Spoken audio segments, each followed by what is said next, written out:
Today it's all about no-till seed drilling. Can you do it on a home scale without a fancy tractor and without a whole bunch of super expensive equipment? That's what this one's all about, coming up. Good morning, good morning, good morning. Happy Friday. Thanks for watching the video today. I'm Diego. Welcome to my garden. It's a Sunday morning for me, but a Friday for you. I hope you're having fun at work or wherever else you may be watching this.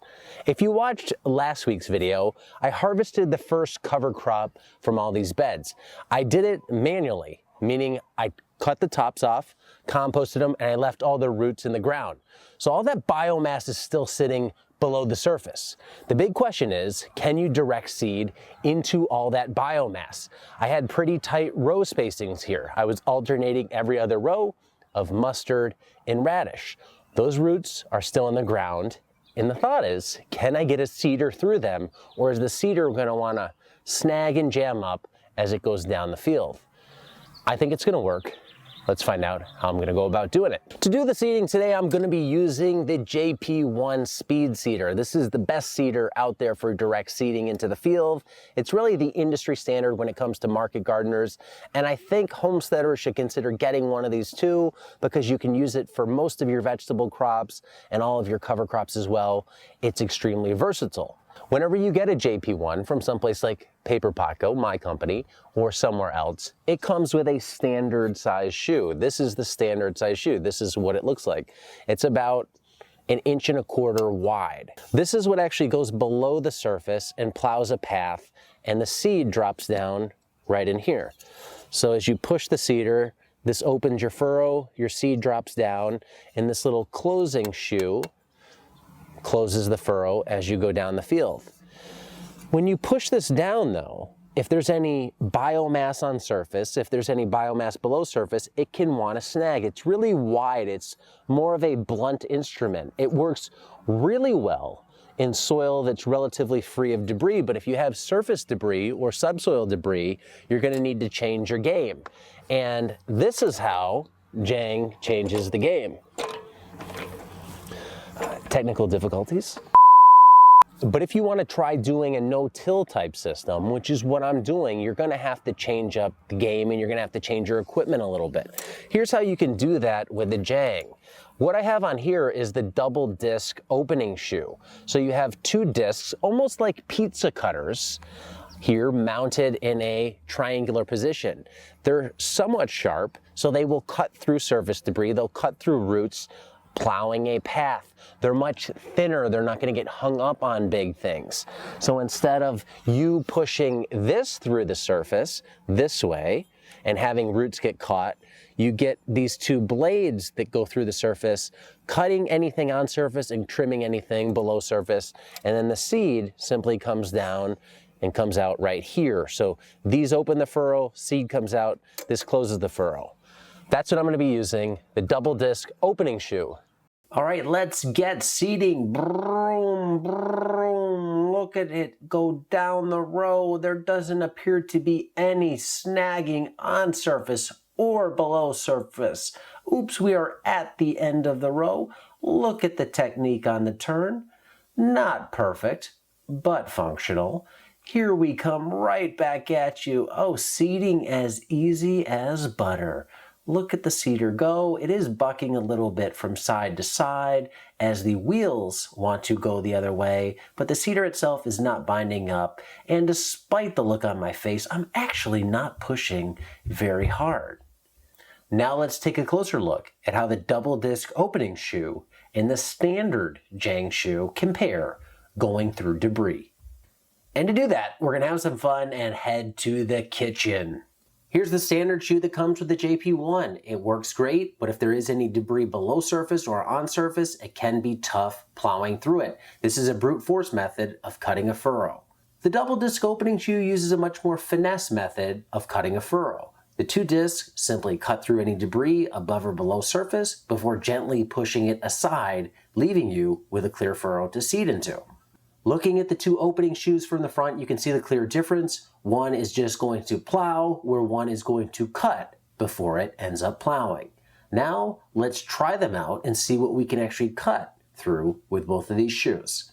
We're going to start the cutting experiment with some mustard. Let's see what the standard shoe does when it comes up to mustard. It's just going to kind of want to push it out of the way. Even if we try to use it as a knife, it's just not sharp enough to do any cutting. It's more of a pushing instrument, great for soil, not so great for organic matter below the surface. If we look at the double disc shoe, we can see that this is much more of a cutting instrument. In fact, it almost resembles a pizza cutter. This thing slices and dices roots below surface and any debris on top of surface. The discs are actually really sharp, deceptively sharp compared to what you might think. And if you put it on a cutting board with some of your favorite salad greens, you can actually dice them up pretty nice and make yourself a little salad when you're done doing your seeding. It's this cutting action that makes it so beneficial in a no-till operation where there's a lot of debris on top of the ground and a lot of roots below the ground that you need to cut through. Now that the fun has begun and we have a cutting board, let's try cutting through one of the daikon radishes that we grew. Here is the standard shoe. Oh, doing just a poor job. It's not a cutting instrument at all. But when we shift to the double disc opening shoe, it does a fair job of cutting. It's not as precise as a knife, but keep in mind we have 2 discs here, not just one. But it did cut through the daikon, which is fibrous and tough, pretty darn good for a seeding tool. If you're going to cut radishes with your seeding tool, why not go a step further and cut some bread? Ooh, a poor job by the standard shoe. It's more of a stamp if you wanted to cut that. Or if we switch to the double disc opening shoe, let's see how it handles the sourdough. Slicing, pretty good. First cut right through. After a few cuts, we have a pretty jagged cut. Something a baby wouldn't mind, but something that wouldn't work in a Michelin-starred restaurant. And speaking of Michelin-star restaurants, I bet you're pretty happy. Well, we have some bread, we have some mustard, and we have some radish. Let's make ourselves a little sandwich, all cut by the Jang double disc opening shoe. Look at that. Doesn't that look tasty? And it's not enough to say that the shoe cuts through soil like a hot knife through butter. Let's actually see if the shoe itself can cut through butter like a hot knife. And just like that, the butter breaks and ruins the video and the experiment. I guess the shoe itself wasn't hot enough, but as you can see here, it is cutting through the butter like a knife would cut through butter. Perfect if you're ever seeding a garden for TV cooking host Paula Deen. Oops, my seeder just fell in the butter.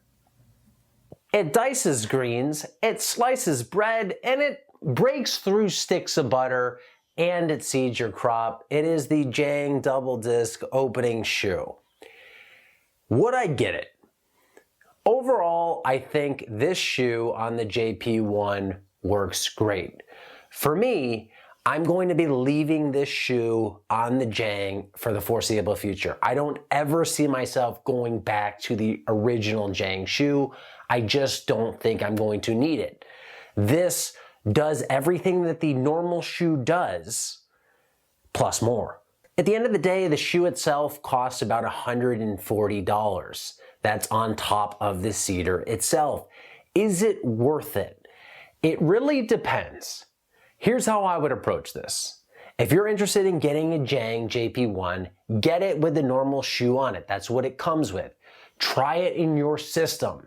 And if you're finding you're having a lot of problems seeding because it's snagging on all this debris, then maybe consider upgrading to a double disc opening shoe for the JP1. So the experiment that I did today of seeding into a freshly harvested cover crop wasn't really an experiment as in nobody's ever done it before, because using this shoe was something that a lot of market gardeners who do cover cropping recommended to me. So they had tried it, it worked for them, and I decided to try it in my context. So experiment for me, and it went really well, but overall, it's a proven system, so it should have worked out of the gate anyway. I hope the cover crops that I planted end up turning out really well and I can cycle them again for some more biomass. Stay tuned to find out about everything that I'm doing here in my garden this year with cover crops. New videos coming to you each and every Friday throughout all of 2020. Thanks for watching this one. Until next time, be nice, be thankful, and do the work.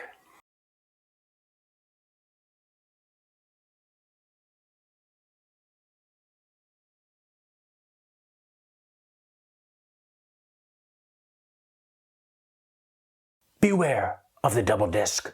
Whoosh, whoosh.